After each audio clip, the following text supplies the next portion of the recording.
Hello and welcome back to my garden. Today, well, you probably saw in the opening clip that I was working here on my dahlia bed. And I'm going to talk more about that in a second. But first, spring is almost here, which is the good news. I can't believe I'm actually saying that here in February. But in a few weeks, spring will actually be here, and then probably in a few weeks after that, the danger of the last frost will be gone. Right now in the garden, I have several things coming up. I have spread throughout the garden, daffodils coming up, I've got Dutch irises coming up, and I've got some specimen tulips, otherwise known as wild tulips, I think. I planted them last year. They're coming up, which is all good and exciting news. So hopefully in the next month or so, the garden really should be starting to come alive, and there should be lots of color here in the garden, which would be pretty exciting. Of course, I'll bring all of you guys along for all that, and I'll show you, and I'll either be sharing it here on this platform as well as Instagram. So now on to this. So this is my dahlia bed, and this is part of the flower garden, and I had high hopes and aspirations for this space, and I still do. The dahlias that I pulled out of this bed last year, I started taking out of storage, and they're not in the greatest condition, many of them. Despite the wet, humid winter that we had, many of the dahlias started to shrink up on me. So I've already been kind of potting them. I've been putting them in plant trays or pots, and I'm trying to get them rehydrated and ready to go. Now, when I mean starting to shrivel, they're just getting a little wrinkly on the outside. They're still tender on the inside. They're not soft and mushy. So they're not dead or rotting. They're on their way out. So before they go, trying to pull them back. We will see what I wind up planting up in this space this year. One of the things I wanted to do this year, which I'm not going to do now, is I wanted to expand the dahlia beds. And the reason I'm not going to do that is seeing the amount of dahlias that I have and the conditions that they're in, I think I'll have maybe just enough to fill this space out. Maybe next year I'll end up expanding my dahlia collection and replacing some of the ones that didn't survive or make it over the past few years, and then expand into a new section of the flower garden. But for now, for this year, I'm going to concentrate on this space and the current dahlias that I have left and alive. What I did to this space, which you saw in the beginning of the video, was started working on just taking a hoe and trying to get rid of a lot of the weeds that grow in this space, try to get rid of some of the other weeds that were in this bed. The other thing I wanted to do is to start to mix in the bark that was already here, the pine bark that I use as mulch.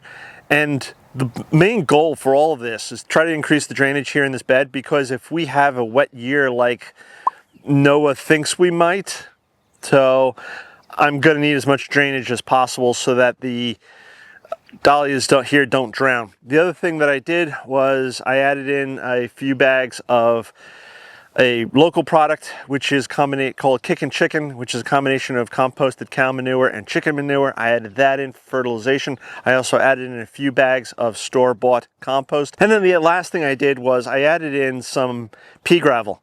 And if you guys have been following me for a while, you know I redid the back walkway. The back walkway was made up of various stones and pea gravel, and it was just a nightmare to walk on. But I took all that pea gravel and I pushed it back into the remaining space that's over there, which I hope to develop into some sort of garden space in the future. I was hoping to do it last year.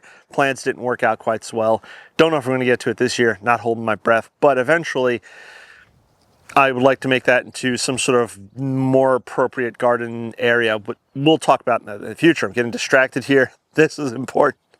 So I took some of that pea gravel and I added that into here, and that also will help hopefully with the drainage. So I have the rotting pine bark in here, I've got the new compost, I've got pea gravel in here.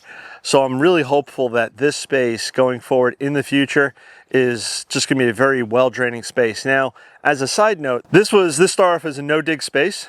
So I just put the cardboard down on top of the grass, and then I put compost on top of that, let's say 4 to 6 inches, and I've been adding steadily over the years. The compost, of course, breaks down over time, and the earthworms and all sorts of other critters, ants and beetles and all sorts of things, basically pull that good nutritious humus, etc., down into the ground. Now I can dig probably about 4 to 6 inches beneath my feet and still hit good soil versus before maybe an inch, 2. maybe, because my ground is absolutely horrendous and horrible here. Again, for you those who follow me for a while, I am a proponent of no dig. I'm a big no dig fan.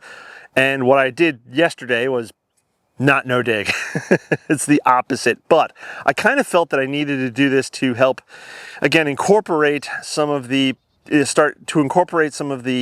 pine bark, the pea gravel, and again, just to rip up some of those weeds that were growing in the space. If I wanted to go super hardcore, no dig, what I would do is just cover the entire area earlier in the winter with cardboard and then put compost on top of that. It would act as a sheet mulch, killing any of the grass and the weeds beneath it. And then I could, just grow on from there, because the cardboard, by the time I get to planting in June, late May, June, depending upon how the weather goes, everything would be fine. But I left this space open and blank all winter long, and I just decided, let me do this. I'm only digging down a few inches, if anything. I'm not going down forward. I'm not digging below ground level, as it were. So though I am digging, I'm not really digging, if that makes any sense. One of my thoughts was to actually literally dig up. There's a system called double dig. There's single dig and double dig. Both of them are very intensive digging, and I'm too old and lazy for that. So this is what I did. This is what's done. And now I feel this bed is ready to get planted into come, again, May or June. Of course, I'll be adding more compost to it as necessary. And once everything's planted up, I will be adding mulch to it. And the only reason I do that is just to really help retain the water. So that's all I really got for today. It was 3 videos for this week. If you hadn't seen my previous video, I was trying to save a rose bush that I have on my back deck. You can go back and watch that. There's a ton of things that need to get done around here. So we may get back into some of the flower beds, do some more cleanup, and take a closer look at some of the plants that have survived, and maybe some of the areas that I'm going to be planting into, and what I maybe think I'll be planting into those areas. I think also next week I'll start planting up my onions in the vegetable garden, and I'll talk more about that when the time comes. That's going to wrap it up for today. I'm going to catch you guys in the next one. Bye-bye.